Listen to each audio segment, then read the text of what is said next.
Hi, everyone.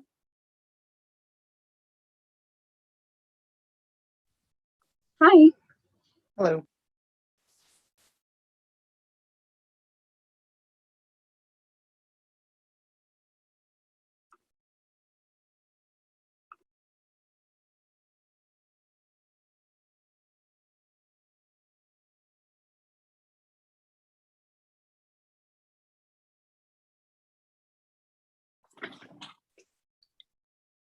Good evening, everybody.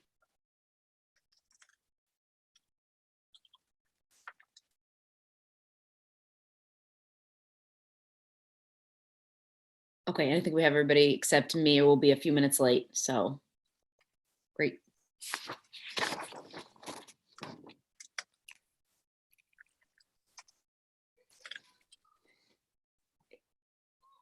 It's 4:03. We have a school committee meeting today, February 3rd, 2022. There'll be a committee of the whole meeting on Thursday, February 3rd, 2022, from 4 to 6 p.m. or earlier if we get things done, held remotely on Zoom. The purpose of the meeting is to discuss, edit, and approve the draft of the school committee rules packet proposed by Member Rousseau. Medford Public Schools is inviting you to scheduled Zoom. You can also call in by dialing in 1-929-205-6099. Please enter meeting ID 994-8426-7944 when prompted. The agenda is, the purpose of the meeting is to discuss, edit, and approve the draft of the school committee rules document proposed by Member Rousseau. Thank you all for being here. I know we have a full set of rules. Yep, Member Rousseau. Thank you. Would you like me to take attendance? Yes, roll call, please. Thank you. Member Graham? I see her. Member Hayes? Present. Member Kretz? Here. Member McLaughlin? Here. Member Miss Stone? Not yet. Member Rousseau here. Mayor Lundberg-Kern. Present, 6 present, 1 absent.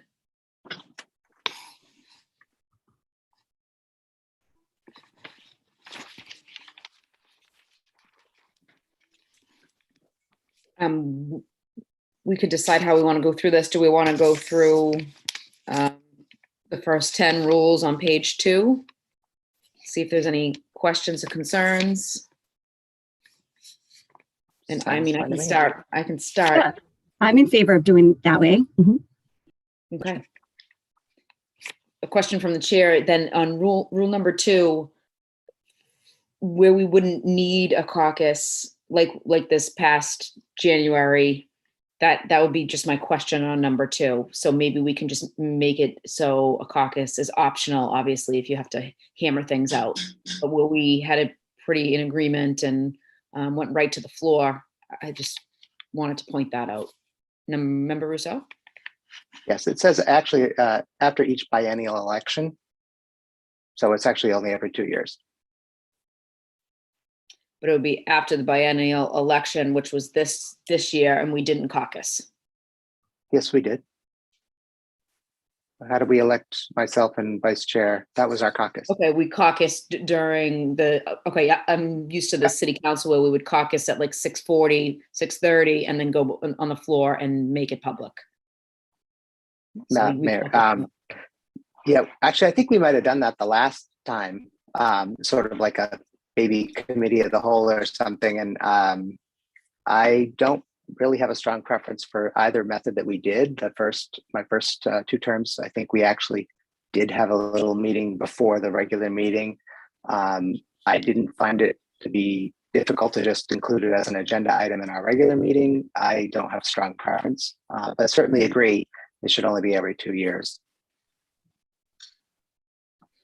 Mayor. Laughlin? Thank you. I have a question that I'd like to start with before we really go into the specific rules. And I guess I want to know the difference between, or what we're defining as the difference between the rules and the policies, because I know that even around this question of caucus, we have a policy on our policy, which should be a handbook, frankly, but isn't, According to our policy, we're supposed to have a handbook that's available in the superintendent's office and also that's shared with each of us. So what I'm doing now is putting it together in a Google Doc that can be searchable. And we can look at that in the Google Doc if folks want. But I think even to this point, there's something in the policy about, and we haven't been doing it, but there's something in the policy about, electing the chair and the vice chair and how that process occurs with, I don't think it says caucus specifically, but I can do a find right now if people are interested in hearing what it says in our policies. And so I guess backing it up a little bit, I'm trying to understand what's the difference between the proposed rules and our current policy.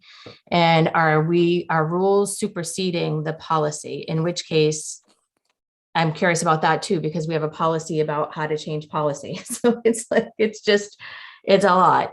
So I am, again, I sent you guys a link to the document for policy and also to the proposed rules. So we can do a find if we need to, but I just want to make sure that we're all clear on what we're doing. Please. Thank you. Mr. Attorney Greenspan. Yeah, thank you, Mayor.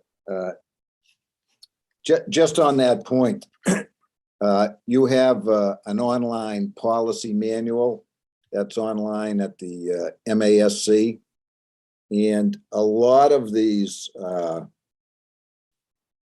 policies that are in front of us tonight are consistent with the online manual. There are a couple that aren't. So I think you do have to make clear whether, when you accept this document as a whole, if you're overriding the online policy manual.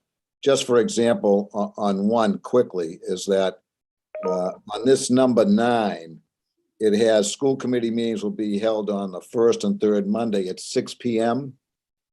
And on the policy manual, which is capital B, capital E, it says 7 p.m.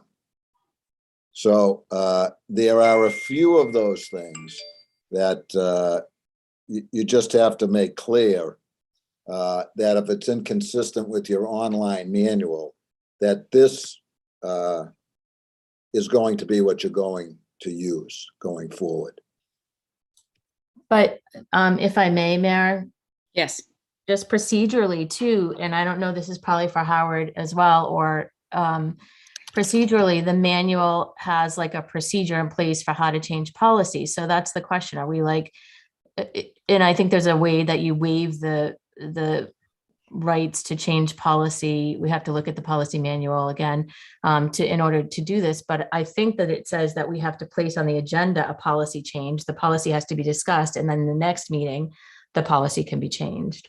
And again, that's in the online policy manual. So I guess I'm trying to back up to like, what's rules, what's policy, how are we differentiating? If we can sort of maybe get to that, that would be really helpful. Thank you. Member Kretz?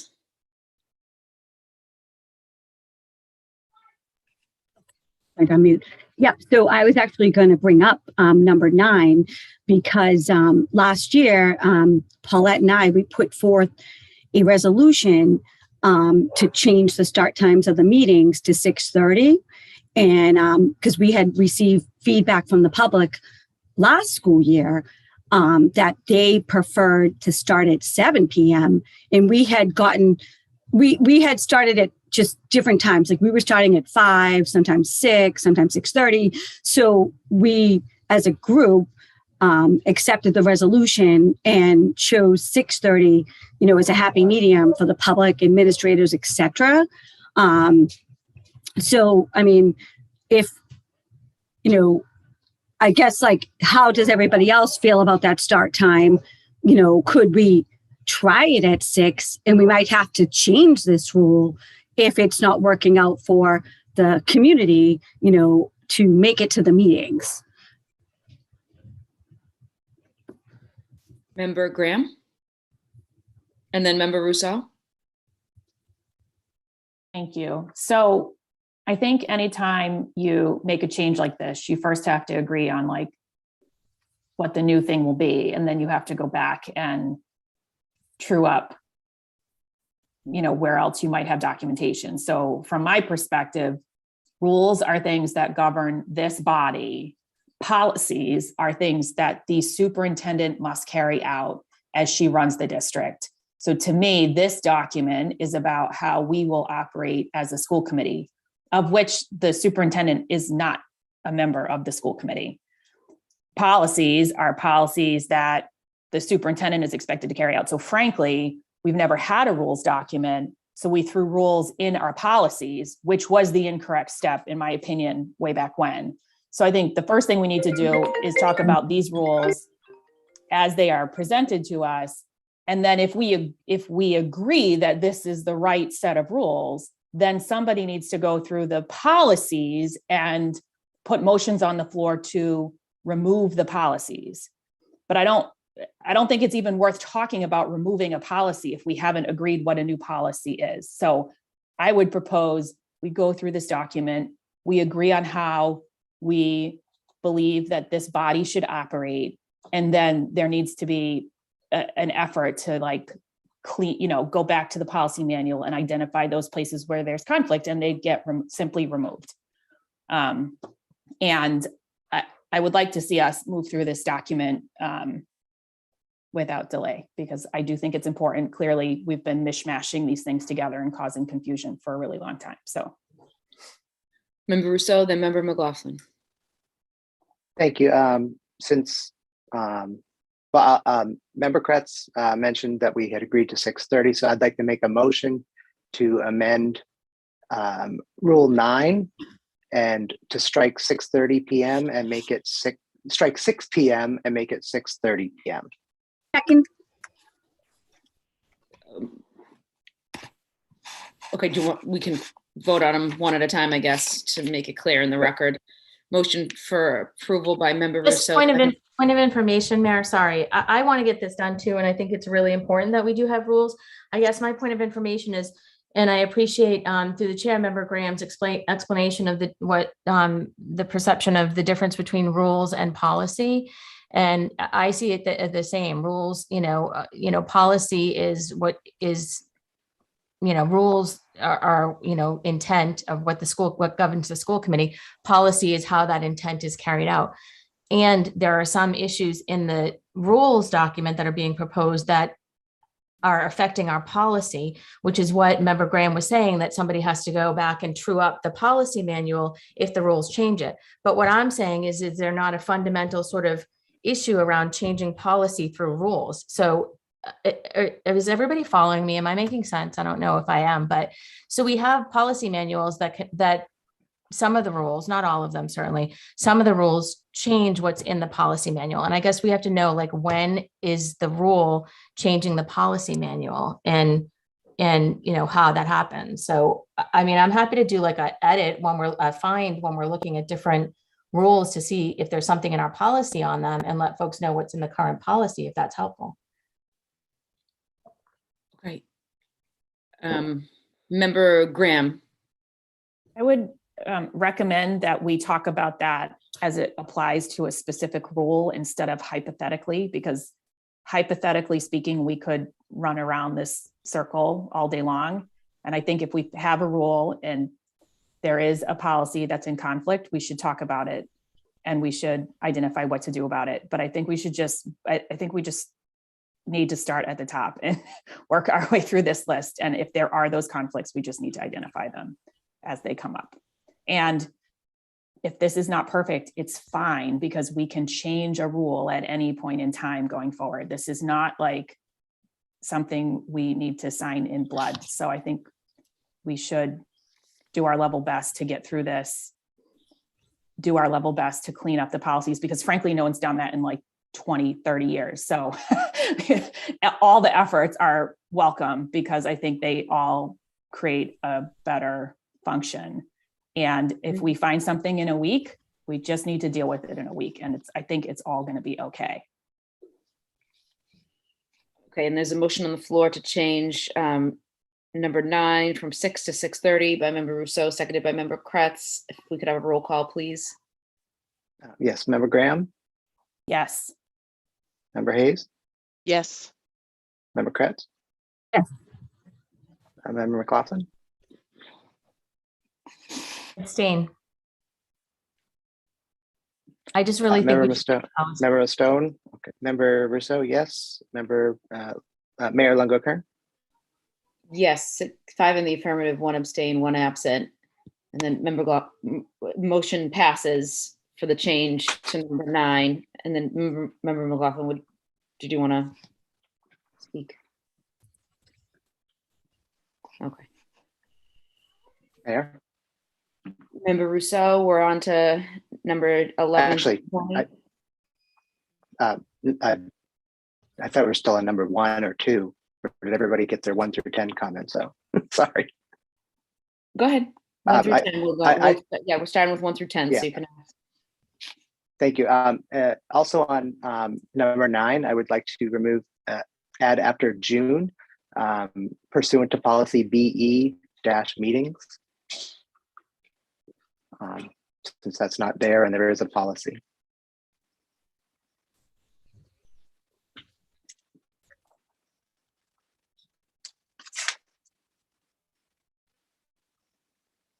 Motion by member Rousseau, seconded by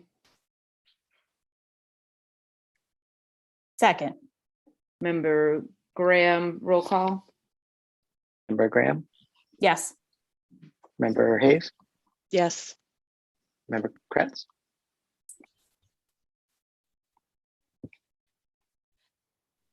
Member Kretz. Yes, did you hear me? Oh, sorry. Yeah, I hadn't. Yeah, we did. Member McLaughlin, Member Abstain. Member Miss Stone is not here yet, I don't think. Member Rousseau, yes. Member Mayor Longo-Kern. Yes, 5 in the affirmative, 1 abstain, 1 absent. Motion passes.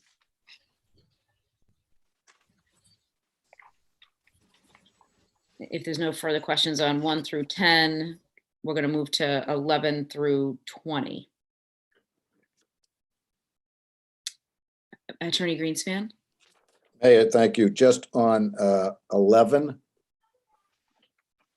the remote technology piece, the current legislation for that expires in April. There's a bill pending, I believe, in the House that would extend that to July. But all depending on the state of those emergency amendments to the open meeting law, remote technology is only available if allowed by statute. There are, prior to COVID, there were remote meeting participation regulations promulgated by the Attorney General's office, but you still needed a quorum in person. So my only comment on the remote technology is that it's got to be consistent with the requirements of the open meeting law. We can add that language in at the end, consistent with the requirements of open meeting law. Is that a Member amendment Rousseau, Kretz, and then Graham.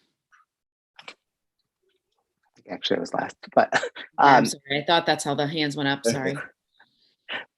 that's okay. Mr.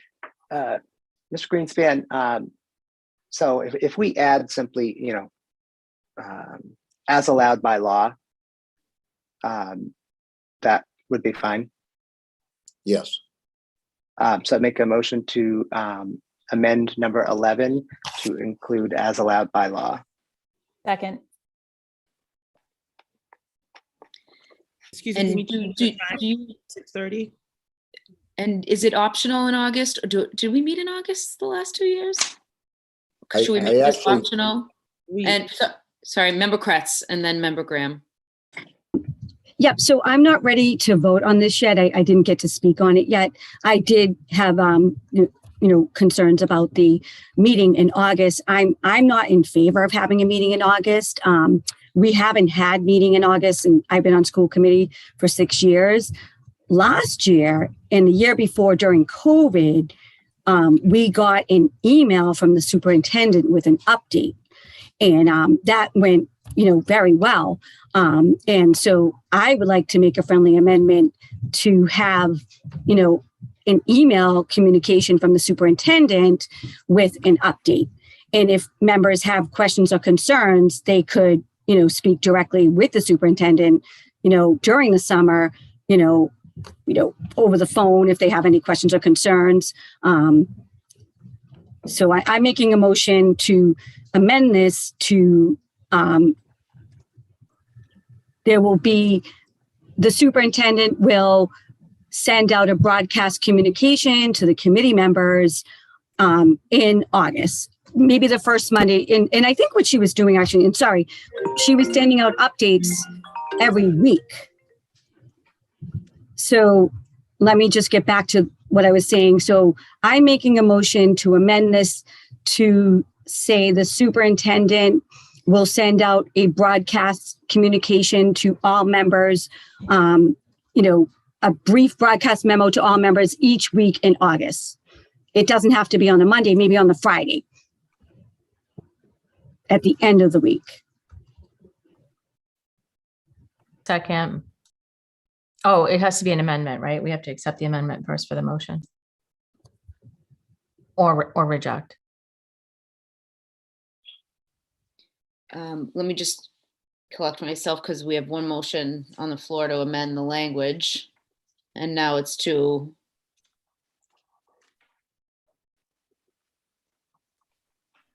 I'm going to let member Graham speak and then member McLaughlin, then member Rousseau. I am in favor of having a meeting in the month of August. I think it's really completely reasonable to expect a body that is responsible for the schools in our district to meet before the start of school.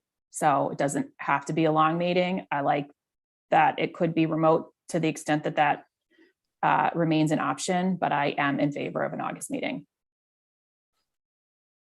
Member McLaughlin, member Rousseau, then Attorney Greenspan. I'll pass. I'm waiting for another item, but I would be fine with Zoom if folks were fine with that for the August meeting. Zoom might not be an option because it's only allowed through April. It may get extended through July. Otherwise, it'll be a violation of open meeting law if the legislature doesn't extend our ability to do so. Member Rousseau, then Attorney Greenspan. Thank you. Yes, this is my first 3 years. We did not have any meetings in July or August, and I greatly appreciated it. It's an understatement. And then my fourth year was COVID all summer. Maybe it's my first 2 years were no meetings, and then COVID summer. But this particular last August, I don't know if you all don't get the same emails I get, but I got asked by an awful lot of people about a lot of things related to school opening, not just related to the pandemic. And, there was no place to, have a presentation of the opening plan. A school committee meeting this particular August, I felt like, frankly, it was kind of crazy we didn't do one. There was just so much concern and questions in the community and between us. And, the superintendent can either respond to 7 of us individually, which I'm sure doesn't take a lot of time, or just to the whole body at once with an audience. I found it really difficult that we really didn't, I personally don't reach out to the administration to expect them to do any work, since they shouldn't do any work unless the body has asked them to. So I went into the first of the school year with the same information as any other parent who got it out of MPS. And I will say that it felt like there wasn't enough, not that the administration wasn't doing enough, but that there was not enough information. So I also want to say that, I wrote this particular rule. I am also, cognizant of the fact that I don't want the whole school committee to have to not take summer vacations or do whatever else you might do with your time in the summer. That's sort of was why this whole rule, and when I wrote it, is predicated on remote technology. If the legislature fails to pass anything, I would probably motion to bring it to the school committee to strike it entirely, because or to perhaps substitute it with something that's legal, that doesn't require us to meet as a body. But I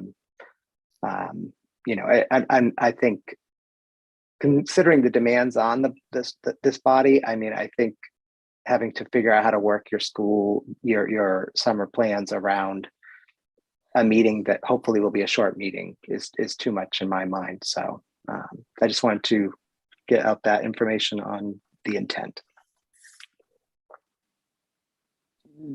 Attorney Greenspan. Thank you, Mayor. I just wanted to go back to what Member Graham and McLaughlin said at the beginning. You have a current policy, capital B, capital E, which has meetings from September to June and does not include July and August. So this is one of those that would conflict with the current policy manual to include a meeting in August.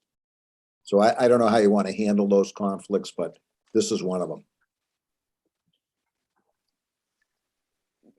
Could we just put it as optional, and then any one of us can say we think we need it? And obviously communications come all through the summer from the administration, where during COVID, summer with COVID, we met multiple times on different things. But Mayor, may I offer a point of information, please? Point of information, Member McLaughlin. Yeah, and again, just going back to the policy concern for changing policy, and I hate to be a stickler, but I really do feel like if we're going to follow policy and rules, then we have to follow the policy and rules, or we have to figure out what the way is to remove the policy, to put in the rule or whatever. And right now, in addition to the policy that this is related to, there's also a policy in our handbook that says in order to change anything in our policy, we have to have the specific policy on our agenda, have a discussion about it, and then change it in the next session so that the community can be aware of what the policy change actually is.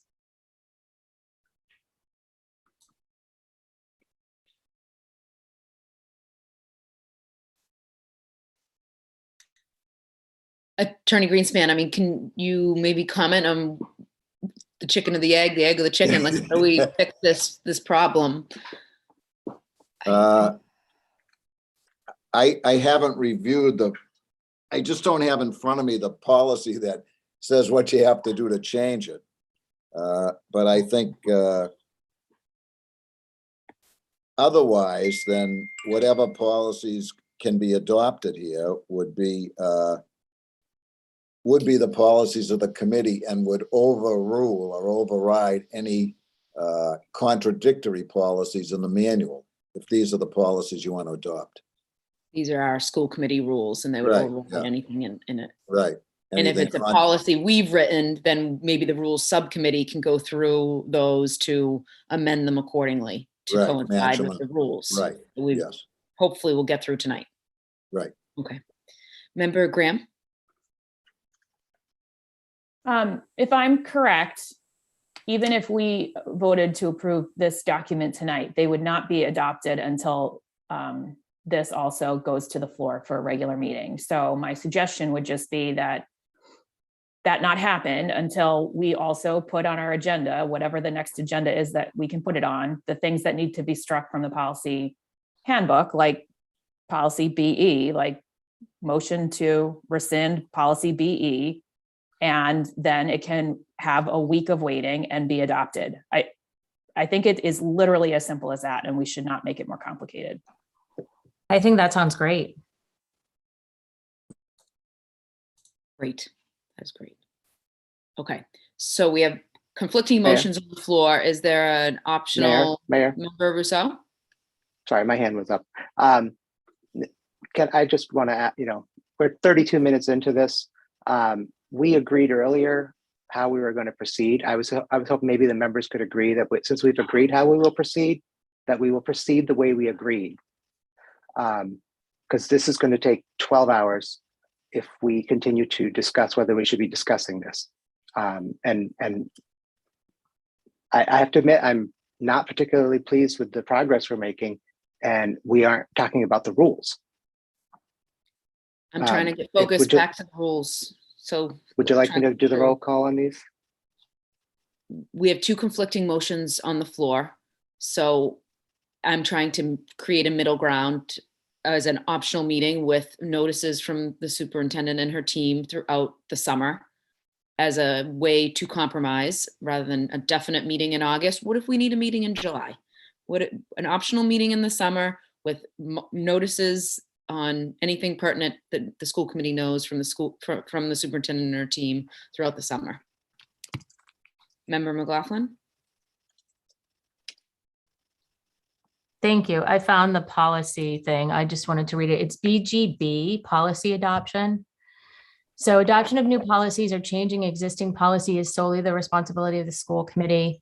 I can put it in the chat if people want. Policies will be adopted and amended only by the affirmative vote of a majority of the members of the school committee when such action has been scheduled on the agenda of a regular or special meeting. So again, to Member Graham's point, to permit time for study of all policies or amendments to policies and to provide an opportunity for interested parties to react.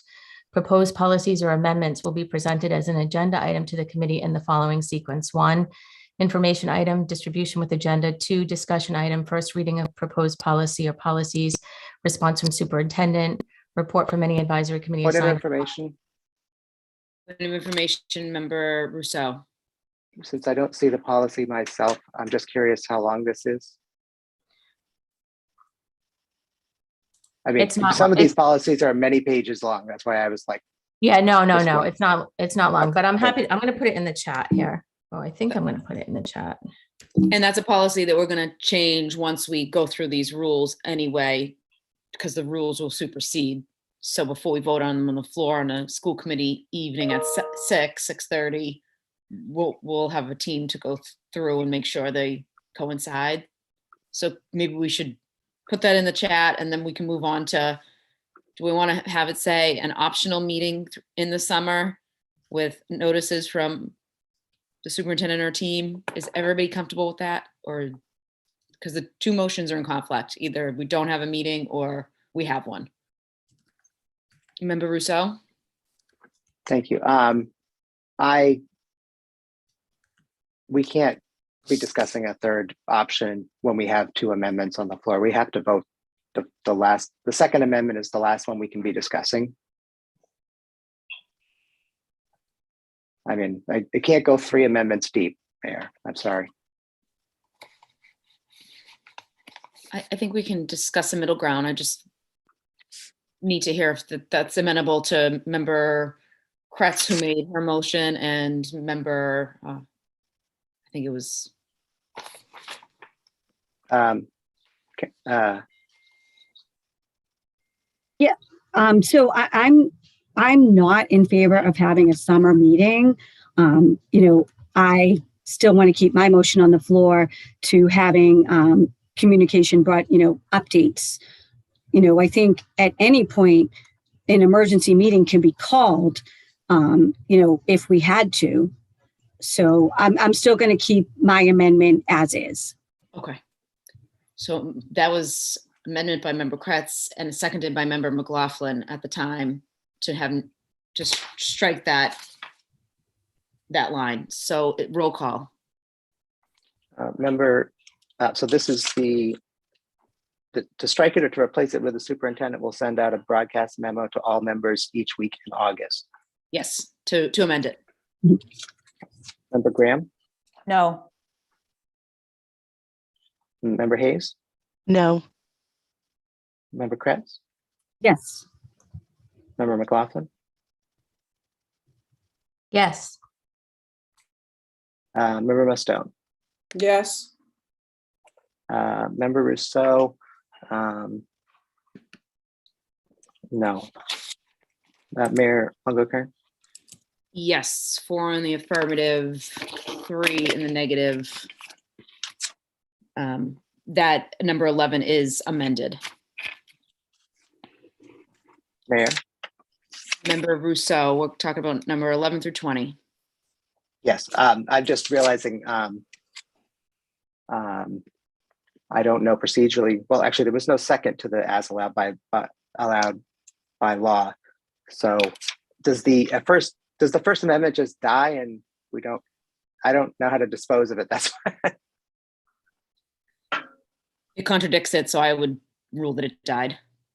Actually, it's my motion, so I'll just withdraw it. Okay, thank you. And number 12 is different than what we do now. Usually if we have a Monday holiday, we would have a meeting on the following Monday. So this reads that it would be on the Wednesday, which I guess is I just want to point out because it's much different than we operate now. But other than that, any other questions on 1 through 20? I that felt the same way, Mayor, and I actually had the same feedback written down that you just mentioned. So I wanted to hear from, the rest of the committee. Member, sorry, Dr. Edward Vincent.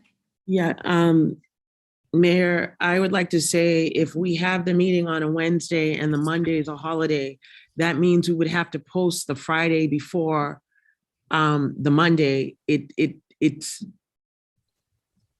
as it is trying to do Thursday for a Monday, there were so many, just the timing with the 48 hours. I would, kindly request that it could be the following Monday or, but the Wednesday after a Monday, it puts us to the Friday before. And I just think it could potentially be a problem for us. I prefer knowing that Mondays are exclusively reserved for school committee meetings or other meetings that we have for the most part, because some of our regular meetings can be quite lengthy. And that would be my recommendation. I motion to change it to the following Monday.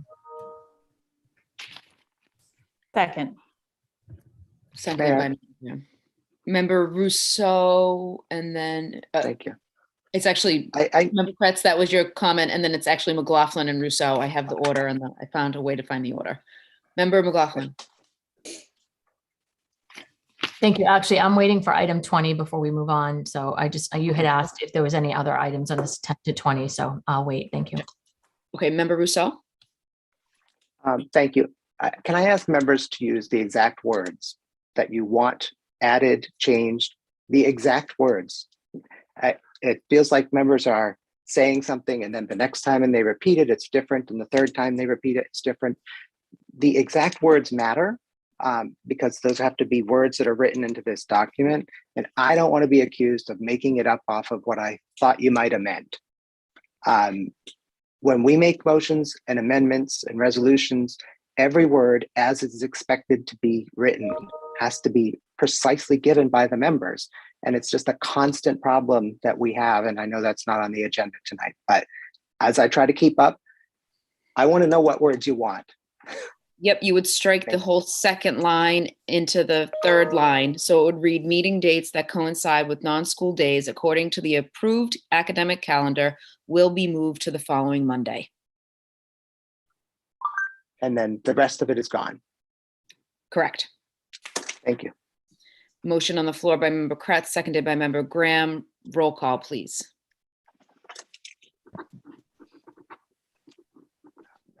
Sorry, Member Graham, Yes. Member Hayes, Yes. Member Kretz,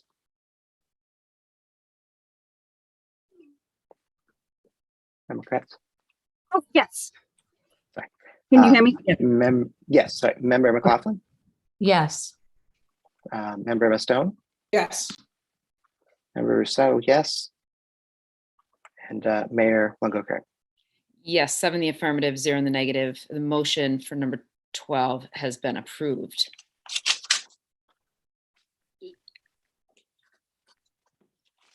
Number 13, it seems that we already follow that practice. Number 14, I just have a question on what if the admin, somebody was sick or unavailable for important reasons and had to cancel a meeting. I don't see it happening often, but I just want to point that out. Member Kretz and then Member Rousseau. And the mic is on. Okay. Yes. So I just want to get back to it. I kind of lost. Okay, here it is. All right. Yep. So when I was reading this rule, I was just thinking back to earlier this month. The January 3rd meeting was postponed until the 10th.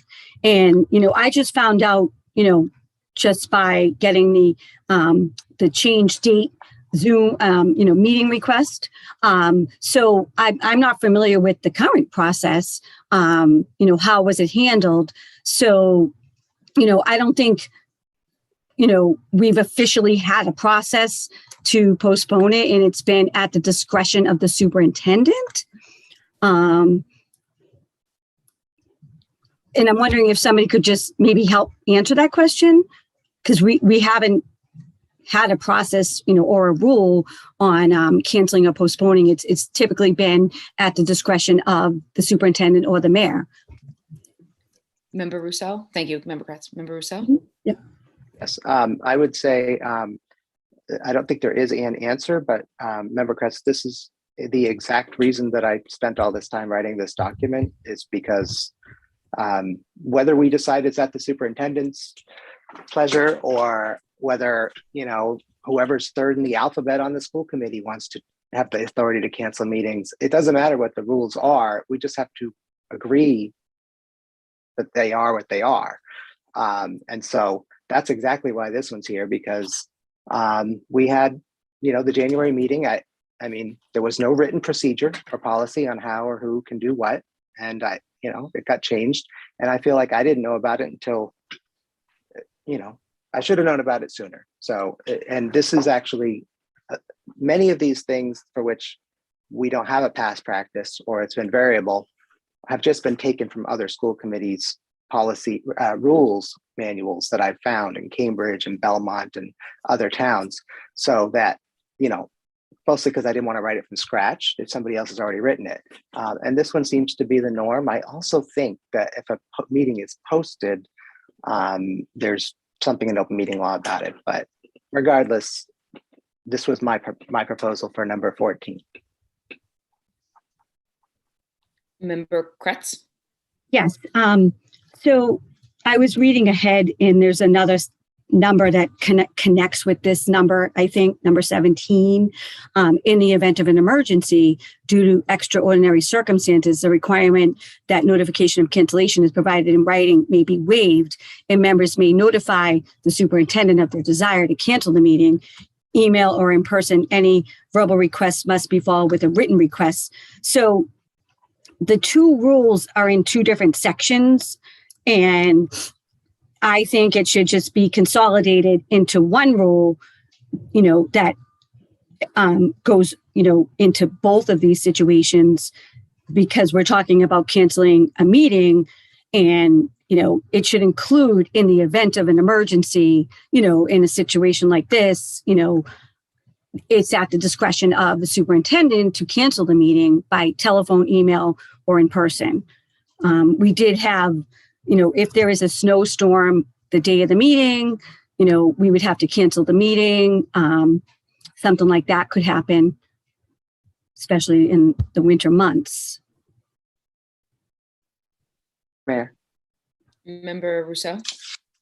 Thank you. I certainly agree that from a reading perspective, putting them together makes sense, but rules really need to be one thing. One's about when we're having meetings. One's about canceling meetings. Another one, this one's about emergencies. Whether it's this whole document, we could just call it the rules document and not put numbers in front of them even, and just reference line numbers. And actually some school committees don't use rule numbers, which I think is weird, because then you can't talk about them. Like, that rule number 18 that we keep bringing up, except instead we say that page 32, subsection 9. But I'm opposed to combining them, because I think that, if there's an emergency, it's easier to find a rule about emergencies than it is to find a rule about cancellations, it's 6 of one, half a dozen of the other. I'm not going to die on this hill. Member Kratz? Yes, I'm just trying to think of something I was going to say. So, because I know Mr. Russo wants the exact word, so I'm trying to think of it. So I'm making a motion to amend number 14 to say no meeting. Sorry, let me just catch my train of thought.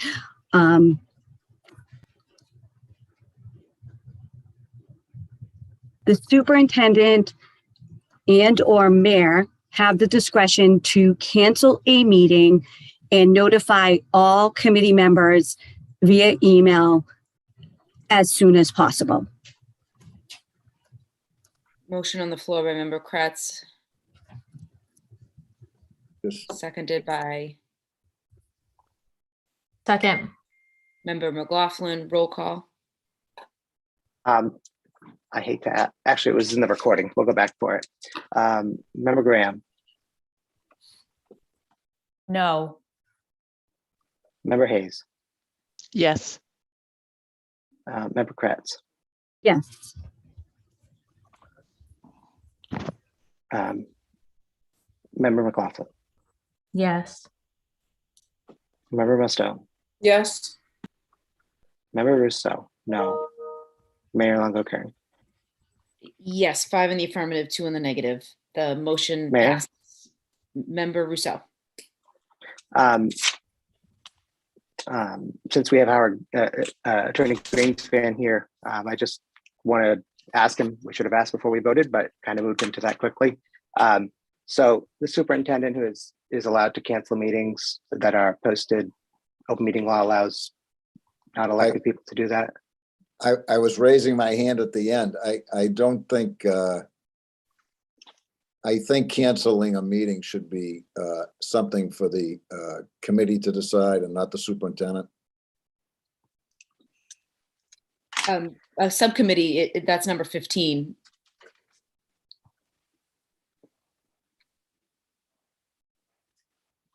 That's the chair. Mayor, Member Graham.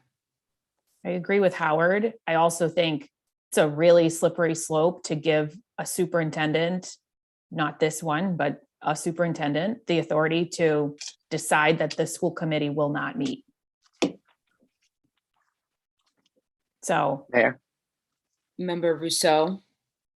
while I completely agree with Member Graham, we have already voted to give the superintendent this authority. So I'd rather we not belabor something I disagree with. On to number 15 through 20. Are there any other questions? Member McLaughlin and Member Graham? Thank you, Mayor. So I speaking of belaboring, I don't want to really belabor the policy thing, but I do think that in terms of policy, both what is it? Both hold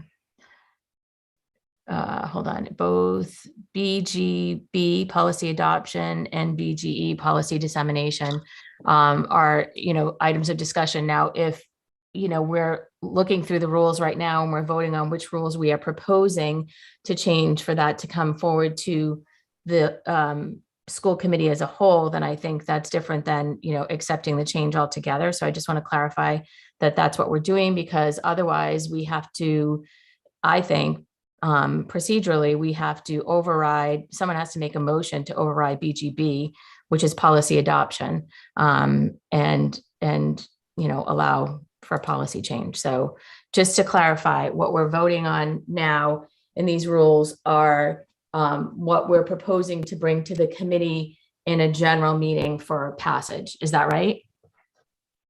Is that what everybody's understanding is? Yes, no, maybe.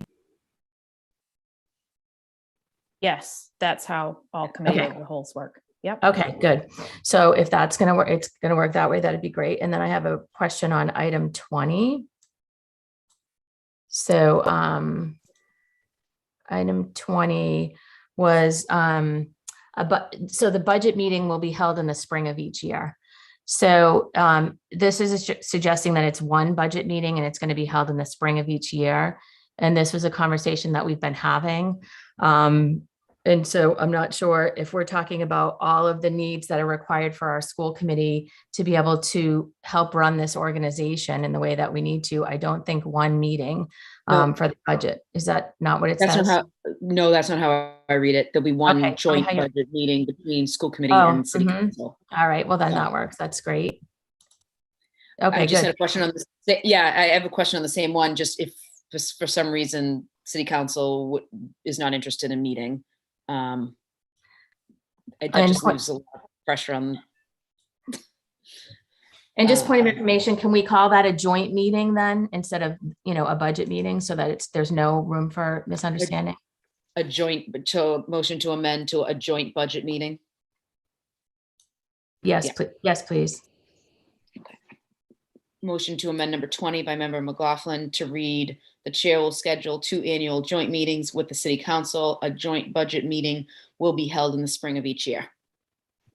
Seconded by Second. member Graham. Roll call, member Russo, and then member. Mayor, could someone, before this rule is adopted, could someone explain what we will be presenting at the budget meeting? Thank you. The joint meeting? Member- If it is an opportunity, I'm just unclear exactly what the meeting will be. And if it can even be scheduled. Yeah. Well, that's up to the city council, and the school committee, but I would, as I suspect I will be responsible for presenting some information. I would just be very curious as to what the committee will be looking for, and the council, I guess, for that matter. Member Kretz, then member Russo. Yes, I had similar questions because, I think we first have to, reach out to city council to ask if they are interested in having a joint meeting with us and work out the details. What is the meeting about? Like, are we discussing goals, the pre-budget goals? Are we discussing, the budget information that we have? I was just a little bit confused about this this rule, the way it's presented. I'm unclear about it myself. Member Russo. Thank you. It's clear we are voting already, even though nobody asked me what it means. The chair, remembering that rules are about one thing only, the chair will schedule 2 annual joint meetings with the city council, period. One of those meetings will be a spring meeting, the budget meeting. So it will be a joint meeting. We don't have to keep adding the word joint everywhere. The rest of this is about the 2 annual joint meetings of the city council. So then we will have a spring meeting, which would be the budget with them, and then a more general meeting sometime between October and March, which is on goals and progress. That's the second meeting. There's only 2 meetings. They're both joint meetings because that's what this rule is about. And certainly if the city council isn't ready or able to actually have such a meeting, then, their rules at present do not, actually, I forget if this is in there. I think there is some rule in there where they have a joint session with us, but, these are rules. These are what we want to happen. And, if the superintendent comes and says, we can't find a date this year, or we can't, it says spring, maybe, I mean, it's just nice to imagine that before the summer gets here, we finish with our budget. But, these are rules. These are not like, we're not etching them in concrete on the side of City Hall.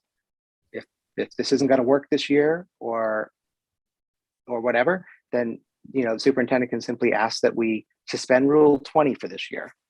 That's how it works. City council does it. Well, they used to do it continuously, suspending the rules. All of these things can just be suspended by a majority vote at any moment, and can even be stricken from the rule set. But this is just an attempt to get us to have a better relation with city council, which I'm quite aware they actually want to have a better relationship with us. And this is something taken from another school committee's manual that I liked and thought, wow, this is good. But if we don't want to do it at all, then somebody should just vote to strike it. Motion, sorry. Member Kretz. Yes, Member Russo, would you be willing to amend it to say something like the chair will schedule 2 optional annual joint meetings with the city council? A budget meeting will be held in the spring of of each year. A general meeting. So I guess I'm confused about the general meeting in March on goals, because I'm thinking spring is, typically March, April. So Maybe a middle Yeah. ground would be one meeting to just have a conversation with the city council. Start there. Member yes, Russo? I think, Yes. yes. I make a motion to strike Rule 20 entirely. Okay, motion to strike Rule 20, seconded by Second, Member Kratz. Roll call. Member Graham, No. Member Hayes, No. Member Kretz, yes.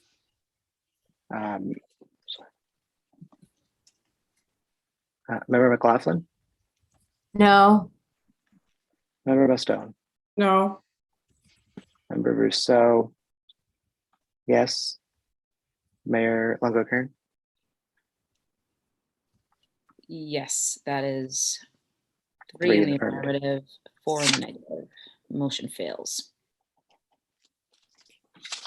Mayor, I don't have the language for the other motion, the other amendment that was on the floor, and I apologize. Yep. Just to add the word joint before budget in the second sentence. That's by Member McLaughlin. Seconded, I believe we need a second. So that was just to clarify that it's a joint budget meeting so that people aren't confusing it with, the other budget meetings that we have. Would the committee be amenable to scheduling one meeting per year to discuss, everything from goals to budget with the city council and start there? We can always change this rule to add more. I just know in the past, it's been pretty difficult for myself. It's going to be me, I'm the chair, so it's been difficult to try to do this, although I have asked in the past. So I don't want to feel like a failure if I get, hopefully not now, but Member Kretz, then Member Rousseau. Yes, I'm amenable to that. I motion to change the wording to say the chair will schedule 1 annual joint meeting with the city council, and everything else that was previously stated will remain the same.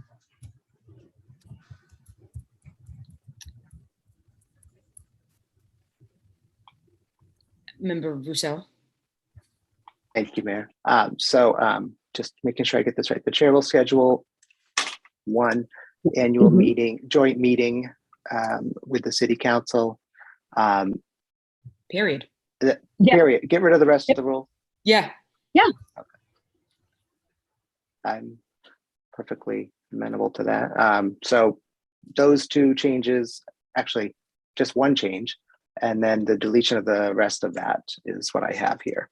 Yes. Second that. I'll second that. Okay. Motion by Member Kretz, seconded by Member Rousseau. Roll call, please. Member Graham, Yes. Member Hayes, Yes. Member Kratz, Yes. Member McLaughlin, Yes. Member Mustone, Yes. Member Rousseau, yes. Member Mayor Longo-Kern. Yes, 7 in the affirmative, 0 in the negative. Motion passes. Are there any questions through number 30? Member Kretz? Yes.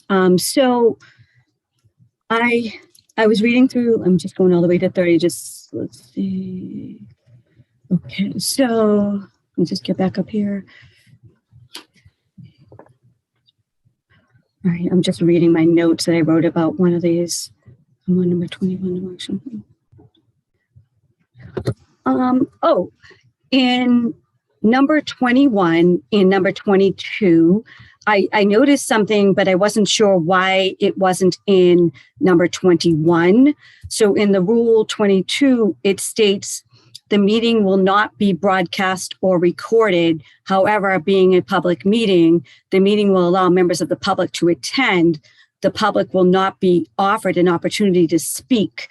So that, that was in Rule 22. It wasn't in Rule 21. So I wasn't sure, the workshop, we're not going to have the public come in. It's not going to be broadcasted because we're getting training on something. And what is the difference between that and the retreat? I think I was getting the workshop and the retreat. I was just thinking about when the MASC was here, and I think we called it a retreat, and Dorothy came in, and we didn't invite members of the public to attend, and we had a discussion on our own where we could talk and, converse, ask questions. It wasn't recorded, and we didn't invite members of the public. So I'm not sure if, how everybody feels about that. If somebody, Member Rousseau.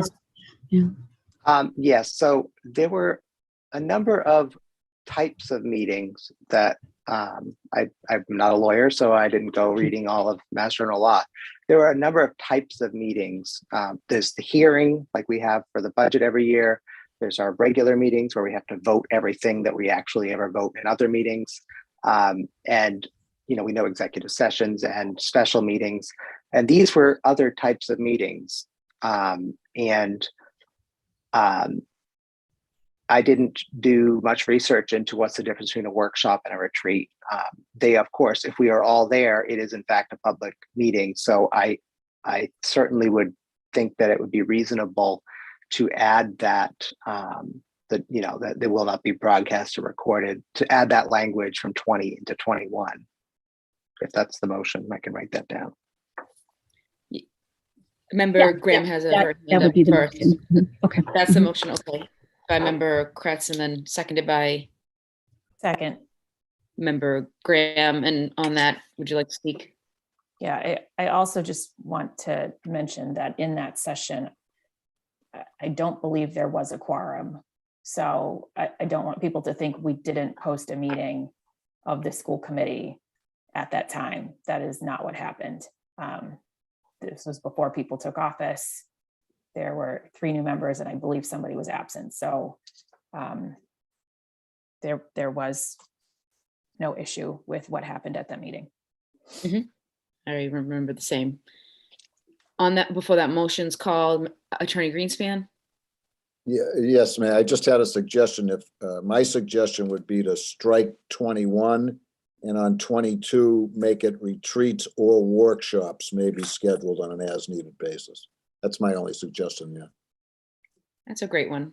Yes, I motion to accept that friendly suggestion to strike 21 and combine it and just make it one rule: workshops and or retreats may be scheduled on an as needed basis, and everything else would be the same. Sounds great. Motion changed by Member Kretz, seconded by Second. Member Graham. Roll call, please. Sure. 1 second. Sorry, Mayor. Member Graham, Yes. Member Hayes, Yes. Member Kretz, Yes. Member McLaughlin, Yes. Member Mostone, Yes. Member Rousseau, yes. Member Mayor Longo-Kern. Yes, 7 in the affirmative, 0 in the negative. Motion passes. On to page 4. Member Kretz. Yes, on number 23, I'm just not really sure I follow this rule. It says the chair or vice chair of the school committee will, when needed, have a standing meeting with the superintendent prior to any scheduled meeting, workshop, or hearing to collaborate on the agenda setting and help focus on the agenda and superintendent on the goals of the school committee. So, we haven't been doing something like that, where the vice chair has been collaborating with the superintendent and the mayor about the agenda. So I was making a motion to strike just the word the vice chair, the chair or the chair of the school committee will, when needed, have a standing meeting with the superintendent prior to any scheduled meeting, workshop, or hearing to collaborate on the agenda setting to help focus both the agenda of the school committee and the superintendent on goals of the school committee. Such standing meetings will be held with agreement between the superintendent and the chair. It would also just be removed. Mayor? Motion by member Kratz. Of course. Okay. Member Rousseau? I don't hear a second. Thank you, Mayor. I second. So, Oh, so, okay. Thank you, Melanie. 1 second. Then I have to write that before I. This language is here because, first of all, the mayor and the superintendent do meet more than just during our school committee meetings. I mean, whether it's, phone call. I mean, I don't know that they have necessarily a standing meeting. Maybe they do. But this just makes it so that that's an expectation of the school committee. I think that the mayor and the superintendent, as I've often spoken about how I find that particular relationship to be difficult in that, the mayor is the mayor, but she's also just another member of the school committee. So I've often spoke about how important it is that the mayor's role in the school system is that of every other school committee member. However, I also recognize that when we're having workshops, meetings, et cetera, that scheduling and figuring out the agenda, which is normal for the mayor is the agenda setter in our policies, or is the standard one, that they meet and they actually talk and this happens. And all this inclusion of vice chair here is to say that if the mayor decides that while she meets with the superintendent as needed, that she wants to pass on the authority of this regular meeting of like, how's the agenda looking? Is it too big? I don't know what the heck the meeting would look like. But that it doesn't have to be the chair, because the chair is the mayor. If we did not have a mayor who is also the chair of the school committee, I can assure you I would not have put the words vice chair there. But the mayor is not a part-time job.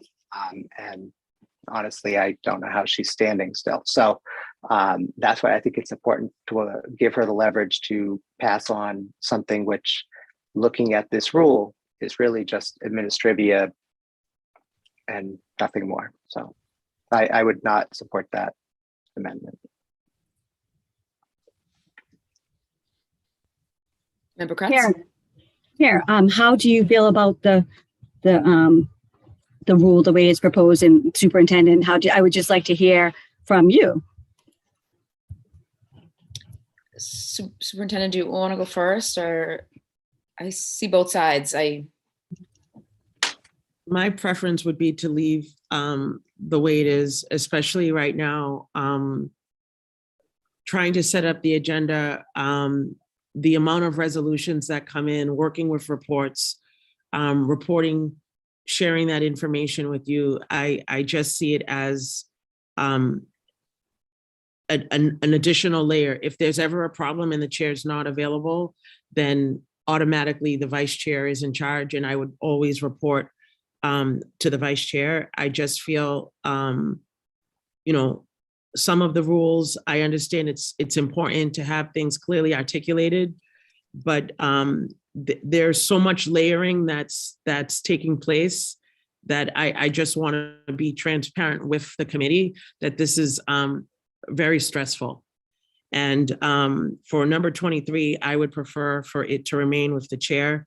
And if the chair is unable to do it, then she can say, I'm not able to meet, and delegate it to the vice chair. And I would gladly work with the vice chair. We could even write it that way, as a middle ground, the chair, or if not available, who designates it to the vice chair, will, when needed, have a standing meeting. Member Rousseau, and then Member Kratz, if your hand's still up. I'm kind of speechless. I'll take my hand down. Yes, so I have a motion on the floor. I'm going to amend it to say the chair of the school committee, and when unavailable, will delegate To the vice chair.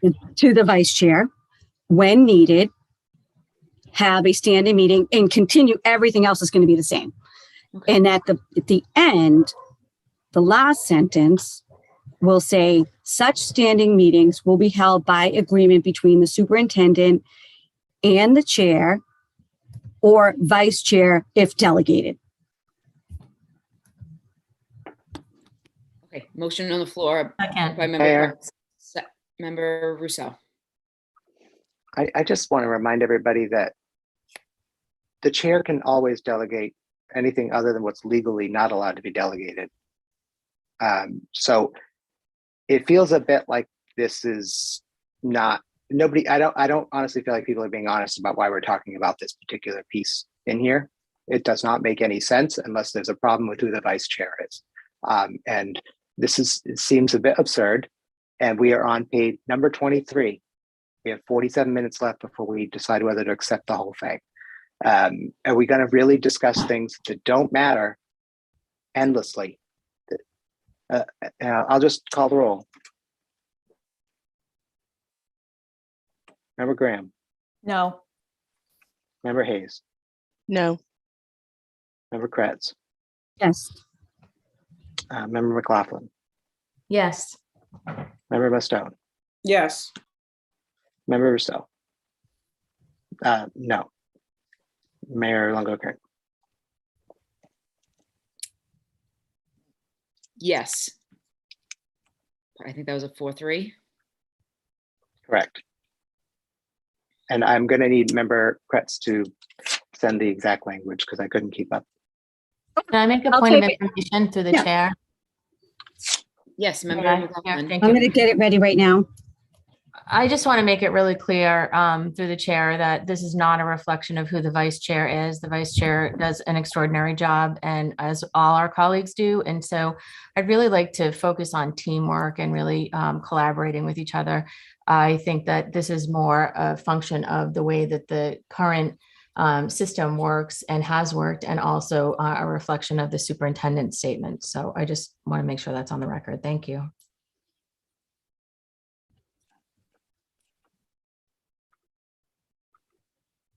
And Mayor, I too want to just piggyback on what Member McLaughlin said. It has nothing to do with the vice chair, but the amount of layering and it's borderline extreme micromanagement. It is very stressful, and I'm just being fully transparent with the committee right now. You know, going through all of the rules and just thinking about all of the rules that we are trying to follow to run the district, that all of this layering is, I just feel like a lot of it is not necessary. And I just want to be clear with the committee that that's how I feel as superintendent of schools. And I want you to know what I'm thinking. I'm trying to work as hard as I can. I'm trying to do the best that I can do. And I know when it comes time for the evaluation, which is part of the school committee's responsibility to supervise and evaluate the superintendent, if I'm not working to standard, then you'll communicate that effectively to me. But some of this is just really, really too much. And I know I'm not a voting member, but I just want you to be aware that this is a very stressful undertaking right now. Okay. Are there any more questions we're moving on to page 4. Are there any questions on page 4? Mayor, can you give us a minute before we move on, please? Absolutely.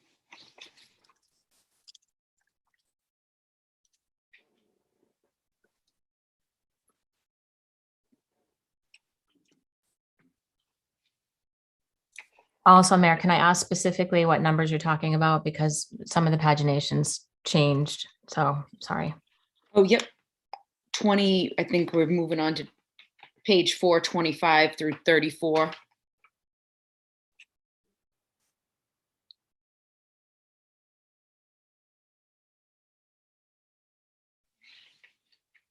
That's one page I didn't have any questions on either. So if we don't have any, please feel free to move on to page 5, which would be rules 35 through 41.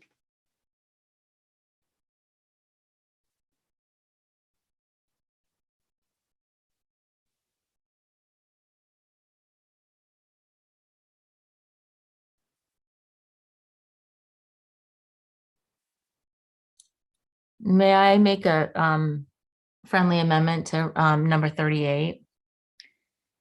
Okay, we're on 38. Yes, Member McLaughlin.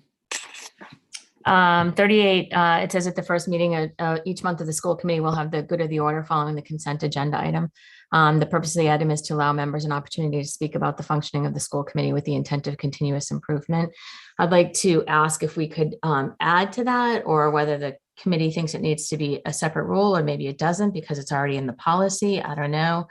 But also under the good of the order, we're supposed to be creating objectives and self-evaluations, much like the superintendent does at the beginning of the year, so that according to policy, we're supposed to be identifying school committee objectives for the year and then evaluating how we're working together on those specific objectives. Again, that's part of our policy, but so I don't know if we need to add it to the to this, but I think it does fall under the good of the order. So it's not just that the purpose to allow members an opportunity to speak about the functioning, but, you know, maybe it's something like at the first of the year or the second good of the order, we identify our objectives, and, you know, at the whatever, you know, May of the year or something, we do a review or something to that effect. I just putting that out there.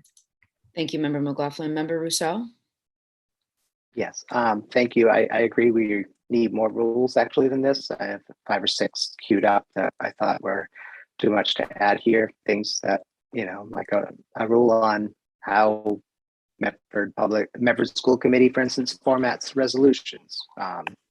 There's a couple competing ones in the country, and it would be nice if we all did it the same way so that there was some uniformity. But I didn't include that here, and I would expect and hope other members will offer new rules when they feel the urge to. So I'm making a motion to add objectives and evaluation for the school committee to the good of the order item.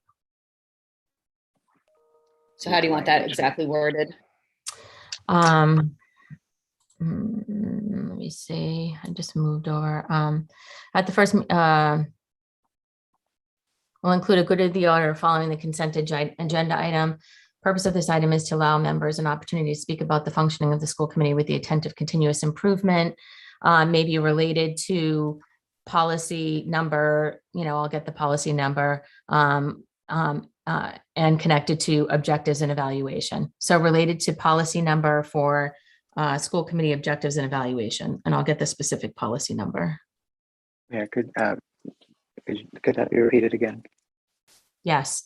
So it's as is with the intent of continuous improvement as related to policy. I have to look up the policy specifically for school committee objective and evaluation, objectives and evaluations, or evaluation. So objectives plural, evaluation singular. So the good of the, sorry. If you finish, Member McLaughlin, please, and then Member Kretz has a question. Yeah, I was just saying that essentially the good of the order is, you know, that we do a review monthly, but that the review is also, or, you know, we have a sort of discussion around continuous improvement of the team, but essentially that it's connected to our identified objectives and evaluation that is in the policy, of which the policy number I'll get you. Member Kretz?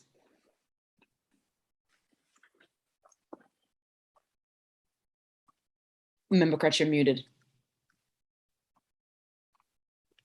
Member Kretz, you're muted. sorry. I was emailing Mr. Russo at the same time, and I missed what number we're talking about right now. Number 38, where Okay. it mentions the good of the order. Member McLaughlin has made a motion to include the addition of. I have it right here, Mayor. Yep. As related to policy for school committee evaluation and objectives. Objectives and evaluations. Yep. I have a question about that. So are we gonna, does this mean the school committee, we're going to evaluate each other's performance? May I, Mayor? Yes, Member McLaughlin. This is an existing policy that's actually never been implemented, so of which unfortunately we have several. But the policy is something that Robert's Rules also recommends, but essentially that school committee, does identify objectives and has an evaluation of, I think, actually, let me double check whether it's policy, maybe it's Robert's Rules of Order. So I should double check. I'll back up on that and bring it up at the committee meeting if we need to. So I'll remove the motion. Thank you. Rescind the motion. Okay. Okay, we're rescinding that motion. Okay. And then if there's no other questions on page 5, page 6 is rule 42 to 48.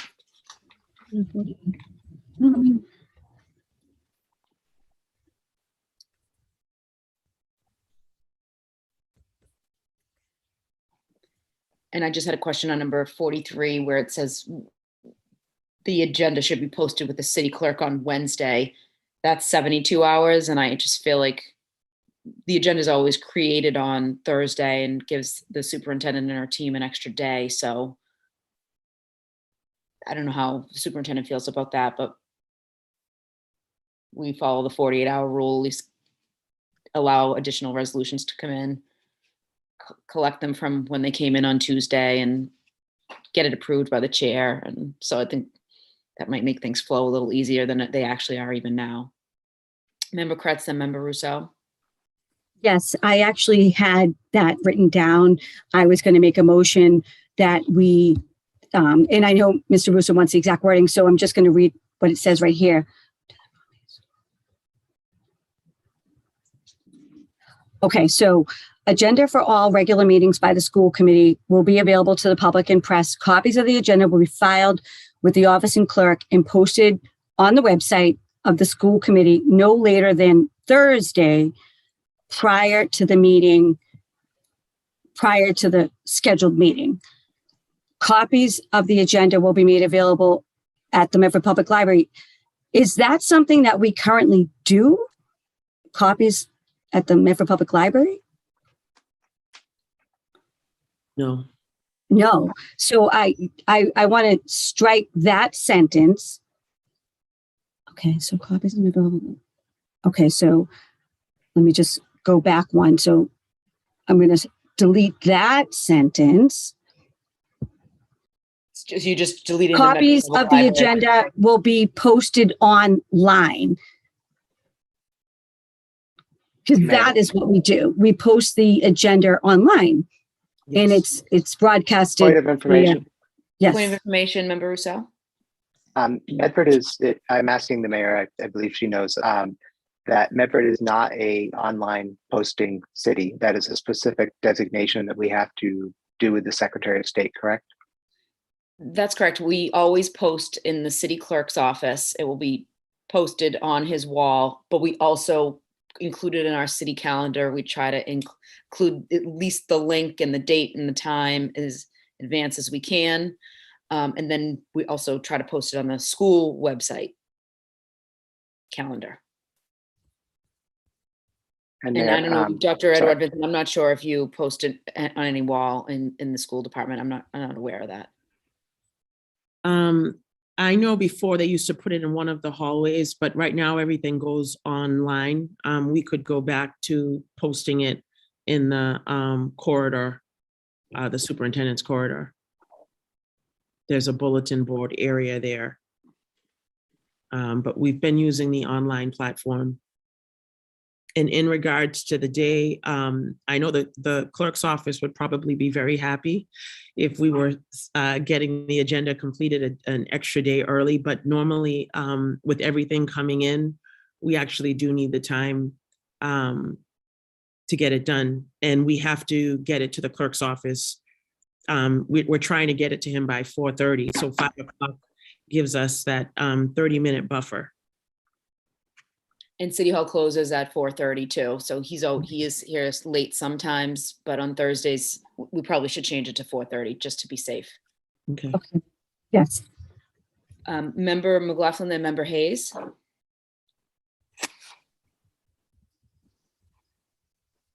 Sorry, Mayor, pass. Member Hayes.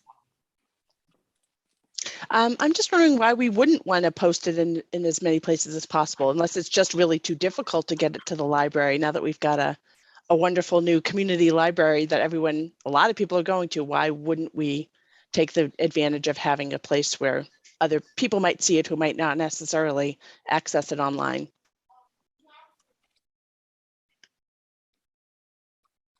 I think that it would be great too. It's just another probably step for the school administration to do. We could always request that the library post maybe even our scheduled meetings, because we create that far before September. So maybe they can post when our regularly scheduled meetings are, the twice a month calendar, and then it just remain up there. I can ask Director Kerr to do that, no problem.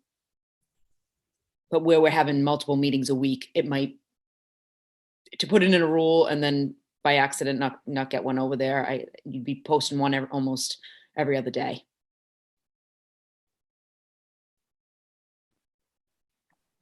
Member McLaughlin. Thank you, Mayor.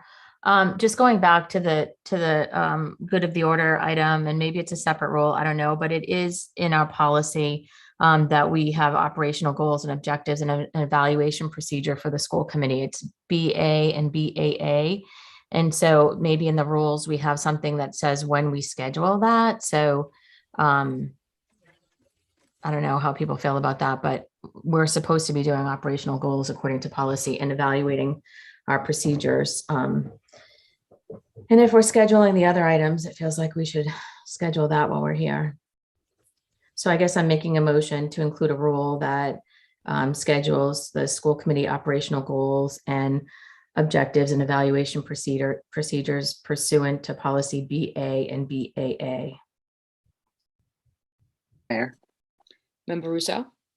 For you to Member McLaughlin, I will need the new rule written out so I can read it and type it in. We should talk about numbering of rules when we get to the end, because we've added and removed some, but I'll need that in order to call a roll call on that. Okay, I'm putting it in the chat, but I didn't get a second on the motion. So the motion is, maybe you could draft the language in the chat. We can digest it for a few minutes. Any Okay. new rules we can vote on at the end, assuming we get to the end by 6. sounds good. Thank you. Dr. Edward Vincent. Yes, I had one clarifying question on rule number 42, which talked about numbering 2022-124. Is that saying once we do report of committees, report of the superintendent, and we get to the resolutions, we would no longer be doing 1, 2, 3, 4, 5. It would be 124, 125, 126. So the number would change as you go through the entire document. I'm just asking for clarification on that piece. Member Russo. Thank you.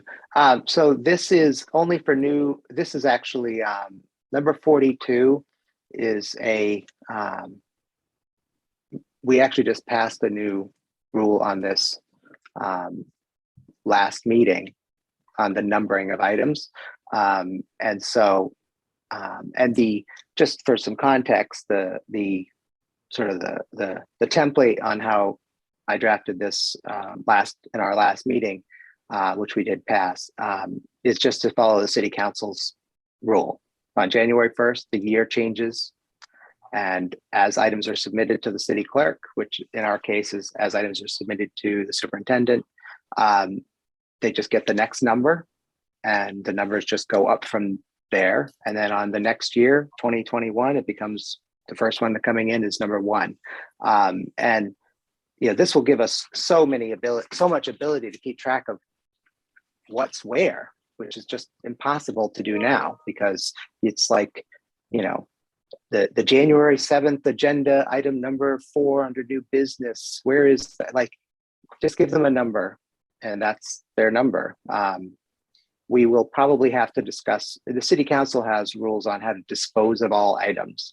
So, and something gets a number and there has to be a terminus to this. It has to be, resolved, performed, responded to, all kinds of, we don't have any of those, that level of detail, but I think this is in much greater detail in the thing we passed last meeting. Okay. Yeah, So we're we're good with 42, and we're just gonna make an amendment to 43 to change Wednesday to Thursday and 5:30 to 4:30. Is there a motion on the motion on the Mayor, floor? there was also Medford Public Library to be removed. Yes, right. That was going to get removed. Yes. Yep. Mhm. I'll second this. Okay. And I will see if the director of the library on the side will put up a schedule of regularly scheduled meetings. Motion on the floor, seconded by Member Rousseau. Roll call, please. Member Graham. Yep. Member Hayes. Yes. Member Kretz. Yes. Member McLaughlin. Yes. Member Mustone. Yes. Member Rousseau, yes. Mayor Longo-Kern. Yes, 7 in the affirmative, 0 in the negative. Motion passes.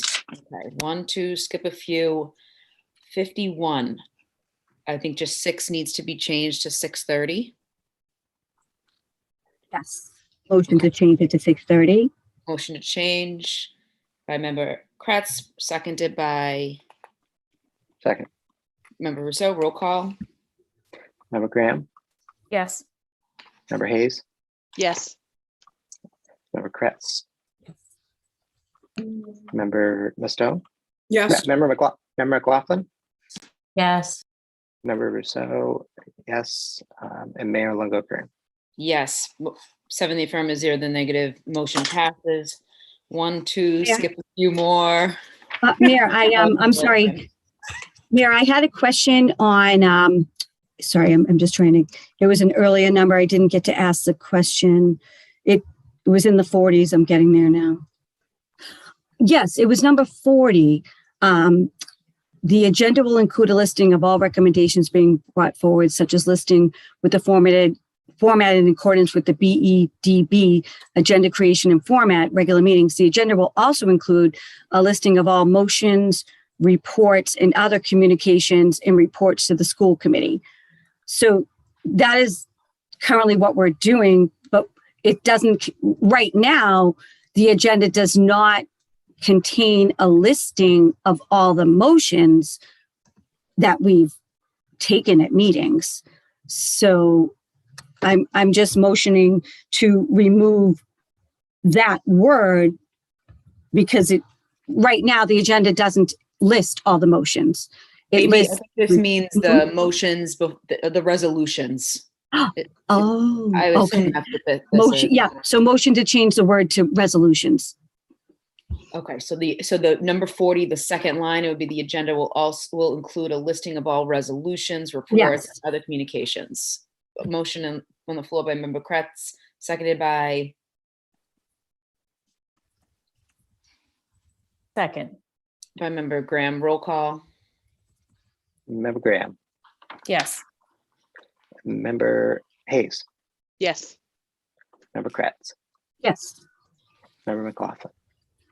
Yes. Member Mustone. Yes. Member Rousseau, yes. Mayor Longo-Kern. Yes, 7 in the affirmative, 0 in the negative. The motion passes.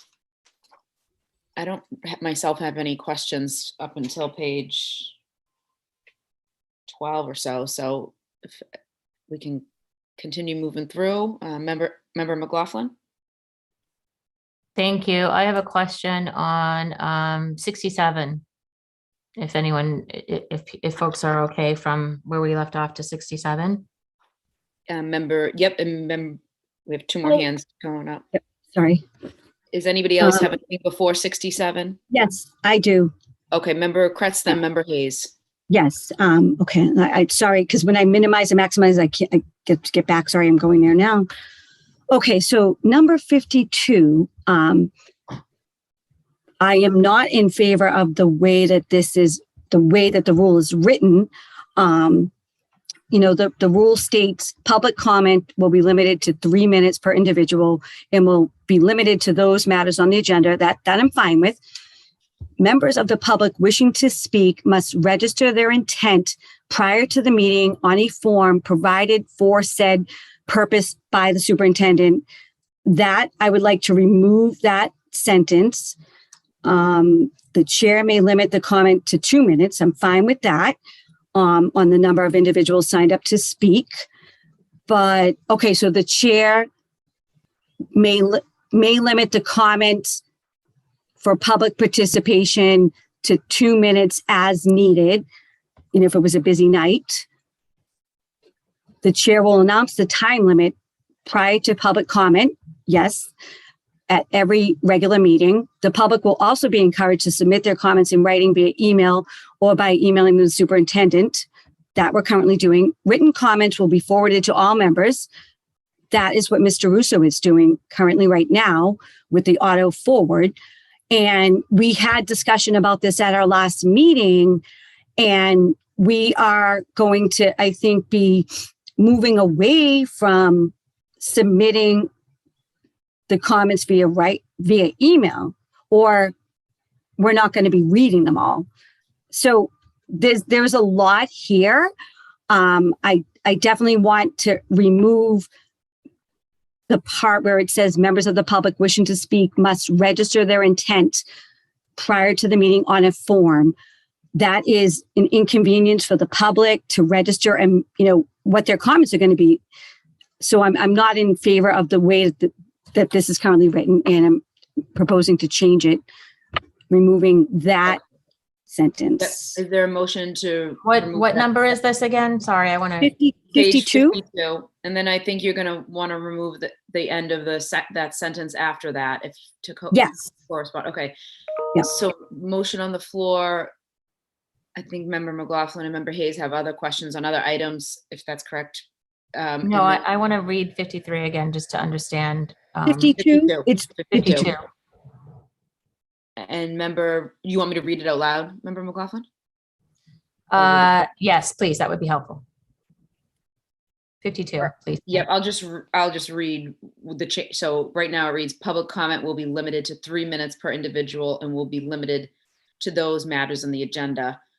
Member Kretz is motioning that we strike the next sentence, which says members of the public wishing to speak must register their intent prior to the meeting on a form provided for said purpose by the superintendent.